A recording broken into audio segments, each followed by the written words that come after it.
Merhaba arkadaşlar, kanalıma hoş geldiniz. Bugün yine yepyeni bir video ile karşınızdayım. Bugün bahçeye geldim sizler için ve ısırgan otu toplayıp bunlarla harika bir bitki besini yapacağım. Bildiğiniz gibi ısırgan otu çok faydalı bir bitki. Toplarken dikkat edin, bir peçete yardımıyla böyle koparabilirsiniz. Isırgan otu azot oranı çok yüksek olan bir bitki olduğu için çiçeklerimize ve bahçemizdeki bütün bitkilerimize kullanabiliriz. Ayrıca ısırgan otu zirai ilaç görevi görecek ve bitkilerinizdeki böcekleri yok edecek arkadaşlar. Yalnız ısırgan otlarını toplarken çok dikkatli olun. Böyle bir peçete kullanarak koparabilirsiniz. Veya bir makas yardımı ile koparabilirsiniz.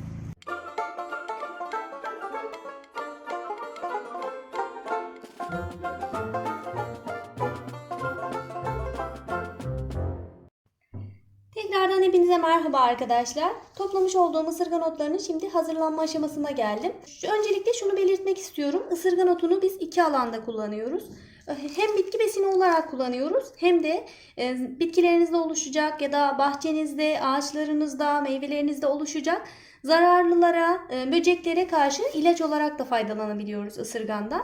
Şimdi öncelikle şunu size göstereyim. Bakın bu benim daha önceden oluşturmuş olduğum ısırgan otunun besin olarak kullanacağım olan ısırgan otu. Bakın bunu ben yaklaşık 7-8 ay kadar önce hazırladım. Gördüğünüz gibi oldukça koyu. Bunun azot oranı çok yüksek olduğu için bitkilerinize inanılmaz fayda sağlıyor arkadaşlar. Bahçenizde de kullanabilirsiniz besin olarak. Evinizdeki çiçeklerinize de verebilirsiniz. Dediğim gibi azot oranı çok yüksek olduğu için oldukça faydalı. Şimdi bunu nasıl kullanacaksınız onu da hemen anlatmak istiyorum. Bunu 1/4 oranında sulandırarak kullanmanız gerekiyor arkadaşlar. Çünkü çok yoğun olduğu için sulandırmazsanız bitkilerinizi yakabilir, bitkilerinize zarar verebilir. Mesela 4 litre su kullanacaksanız 1 litre bundan kullanmanız gerekiyor. Şimdi yapım aşamasını göstermek istiyorum. Öncelikle su ile doldurdum böyle bir kabımı. Su ile doldurdum. Yaklaşık 4 litre kadar su koydum arkadaşlar. Şimdi ısırgan otlarımı içine koyacağım. Yapım aşamasında bir farklılık yok. Besin olarak kullanacağınızı da ilaç olarak kullanacağınızı da yaparken aynı şekilde yapıyorsunuz. Tek fark besin olarak kullanacağınızı daha fazla bekletmeniz gerekiyor. Fermente olması gerekiyor yani. Fermente olabilmesi için de yaklaşık en az 1-2 ay bekletirseniz iyi olacaktır. Daha fazla beklerse tabii daha uygun olgunluğa erişecektir. Şöyle içerisine koyuyorum hepsini. Elinizi ısırmamasına dikkat edin. Gerçekten çok fena kaşınıyor çünkü. İçerisine ısırgan otlarımı koydum. Kapağını kapatıyorum. Şimdi şunu tekrar belirtmek istiyorum. Bakın ben bunu ilaç olarak kullanacağım. İlaç olarak kullanacağım için bunu çok fazla bekletmeyeceğim. Yaklaşık 3-4 gün sonra artık kullanmaya hazır olacaktır. En fazla eğer ilaç olarak kullanmayı düşünüyorsanız çok fazla bekletmeyin. En fazla 2 hafta bekleyecek. 2 haftadan sonra bekletmeye devam ederseniz artık sadece ilaç etkisinden ziyade besin etkisi görevini görecektir. Ben şimdi bunu ilaç olarak kullanmayı düşünüyorum arkadaşlar. Daha önceden dediğim gibi besin olarak hazırlamıştım zaten. Bittikçe tekrar yapabiliyorum. Artık biliyorsunuz ısırgan otları pazarlarda bile satılıyor. Herkes kolaylıkla ulaşabilir. Normalde hani bahçeniz yoksa ormana gidip toplayamıyorsanız diye dert etmeyin.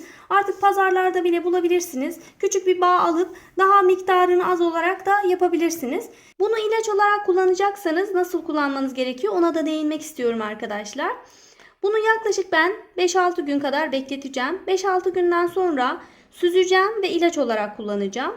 İsterseniz bir miktar ilaç olarak kendinize ayırın. Kalanı besin olarak yine devam ettirin bekletmeye. Daha sonra birkaç ay durduktan sonra onu da besin olarak kullanmaya devam edebilirsiniz. İlaç olarak kullanırken ben öncelikle yarı yarıya sulandırıyorum arkadaşlar. Bakıyorum eğer bitkiye herhangi bir zarar vermediyse ve bitkideki böceklerle yeterli mücadeleye ulaşamadıysa sulandırmadan ikinci işlemi sulandırmadan yapıyorum. Siz de öncelikle bir miktar sulandırın. Daha sonra bakın eğer bitkinize herhangi bir zarar vermiyorsa sulandırmadan da ısırgan otu ile yaptığımız bu ilacı kullanabilirsiniz arkadaşlar. Ben bunu nelerde kullanıyorum biraz da ona değinmek istiyorum. Yaprak biti oldukça sık karşılaştığımız bir zararlı.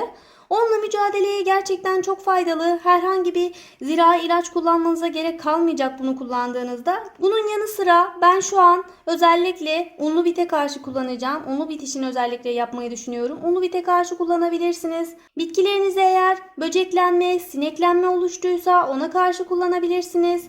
Bu ve buna benzer zararlarla mücadele etmek için gerçekten çok faydalı, organik, doğal bir ürün arkadaşlar.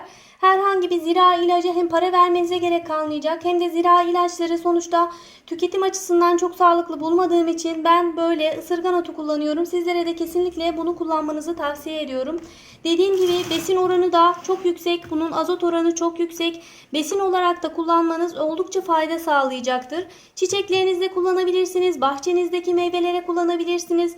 Bunu tabii ben bu oranda yapıyorum ama eğer bahçenizde veya sebzelerinizde kullanacaksanız oranını fazla olarak yapabilirsiniz. Özellikle köyde oturanlar için tavsiyemdir arkadaşlar. Her yerde ısırgan otu fazlasıyla var zaten. Isırgan otunu toplayıp suyun içerisine koyuyorsunuz. Yapacağınız işlem de oldukça basit. Besin olarak kullanacaksanız uzun ömürlü olarak bekletmenizde fayda var. İyice fermente olduktan sonra kolaylıkla besin olarak kullanabilirsiniz. Tekrardan söylüyorum, ilaç olarak kullanacaksanız çok fazla bekletmeyin. Maksimum 2 hafta bekletmeniz gerekiyor ilaç olarak kullanacaksanız. 2 haftayı geçtikten sonra süreyi uzatarak besin olarak da kullanmaya devam edebilirsiniz.